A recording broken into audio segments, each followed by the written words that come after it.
Well, final day in Salzburg. Went up to Birches Garden, caught the bus Birches Garden early this morning. About an hour run up there.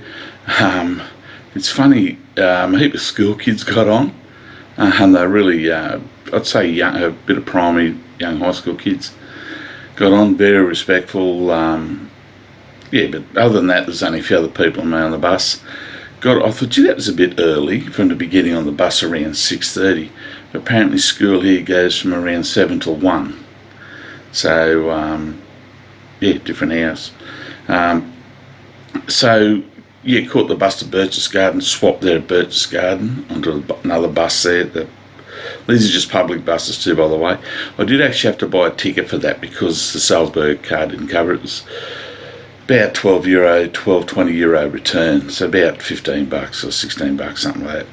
An hour run up there, then about a 20-minute run from Birches Garden up to what they call a documentation centre. At the sort of halfway up the mountain a bit. When you get there, so that's public buses. When you get there, you then go to the documentation centre, buy a ticket for the private run buses that run up to the Eagle's Nest. There's about 7 or 8 buses, and they'll, depending on how many people are there, if they fill 4 buses, they all go up at once, and 4 are halfway coming down. And it's about a 20-minute run up, and it is straight up in these buses. It just winds up and up and up. Unbelievable how fast you climb up. And when you buy your ticket, you get a bus number, and you get a time for that bus, and you get a standard 2 hours up there, and then you must catch the bus to back, which is marked on your time at the set time. What's good with that is it doesn't mean a lot of people are there at once.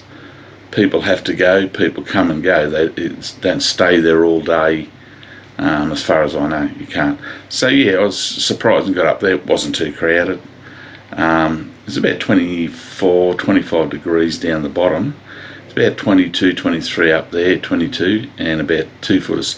There's places where the snow was 2 foot thick, off the sides and that. Not necessarily where you're walking, it's obviously melting fairly quick. Up there there's still a lot of snow on the mountain. And it was like 21, 22 degrees, wasn't that cold. Had a little bit of morning tea up there. Did my 2 hours to around lunchtime. Obviously come back down, and then the bus back down too.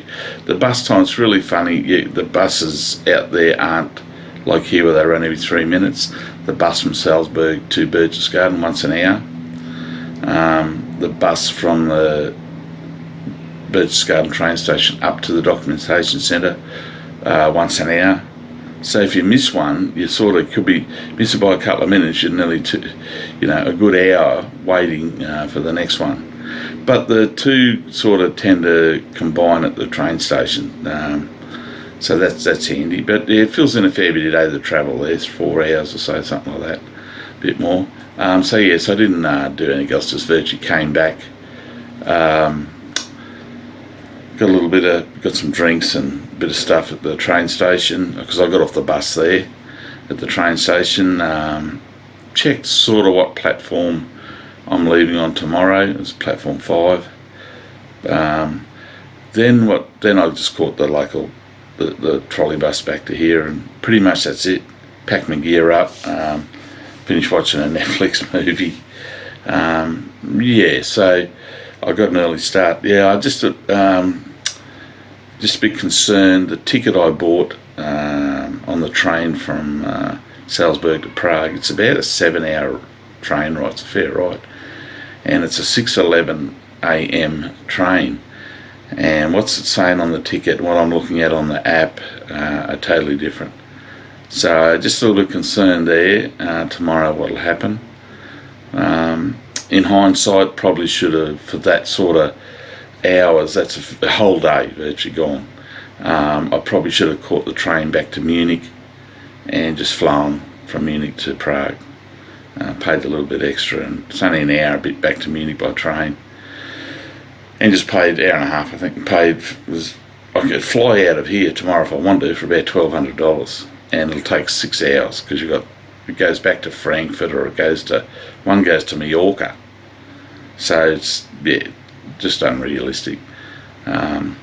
Yeah, but anyway, is what it is. So I'm going to get the train station a little bit early and go to the information desk just to check that still is the train and everything's A-OK with all of that, because the train I was supposed to go on had 2 stops. I had 2 changes from here Salzburg to Linz, and they're only like 5-10 minute changes. Linz to Budowitz, which in the Czech Republic, and then from there to Prague.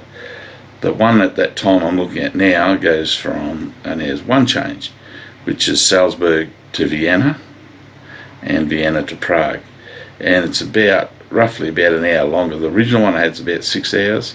It's saying that one's 7. So anyway, that's it for Salzburg. Absolutely loved. Oh, just want to tell you about the Eagle's Nest. If you do go, if you go, oh, I'm not into the history of the wall and that wall stuff and history, don't worry about that. Go there for the views. Absolutely fantastic. The actual Eagle's Nest itself is a restaurant. It's privately owned. You can walk through it and you see the Sun Terrace and that, but there's not a lot there about the wall. A couple of photos on walls and stuff like that, but it's a privately run restaurant. But when you get there, you can go for a walk. You can go for a walk up there. There's a few trails, and there's a cross up on the top of the hill there, which was just surrounded by snow. And a lot of people went up there and got their photo, and you're virtually like on a peak of a mountain. So everything around you is a long way down. So if nothing else, go there for the view. Go there for the view. And you get to ride in the golden elevator that Hitler rode in as well and all that. Price about, I think it was €38. So a little bit expensive. That's the bus trip and 2 hours up there, is what it is. If you want to see them, that's what you got to do. You got to pay.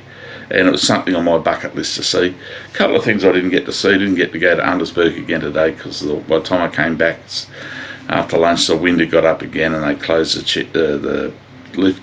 Not that disappointed because I was going there purely for the views, and the views I got today from up on the top of the Eagle's Nest with all the snow around you and everything like that, and you see the other else was just fantastic. So I don't think I could have beaten that today. Hallstatt, as I said before, I didn't go to that. Not that disappointed. That was just on the list. If I got time to do it, I'd do it. What I did, I just spent a couple of places when I went walking up around the fortress and along the wall there that I didn't plan, the catacombs I didn't plan, stuff like that. What I did do is I added up what I saved. So I paid €45 for the 3 days for the Salzburg card. I spent just on €60. I saved €60 on going to museums and going on what the trolley bus rides are and how many I had, probably another €20. So I probably up around the €70. And as I said, I didn't go to the palace residence. I didn't go into that. I didn't go to Schönbrunn Palace. I didn't go up Andersberg. See, Andersberg I know is €26 if you don't have a Salzburg card. And I didn't go into that. So yeah, could do it. Save a heap of money. Just get it. You tap on. We don't do anything. The only place you tap it is when you go into these museums or whatever. They'll have a turnstile there and just put your card on the read and bang, walk in. On the buses you don't do anything unless you get asked for it. All right, so that's it. So tomorrow is a big travel. It's a full travel day tomorrow. I'll hopefully check in tomorrow or something. And yes, see you in Prague.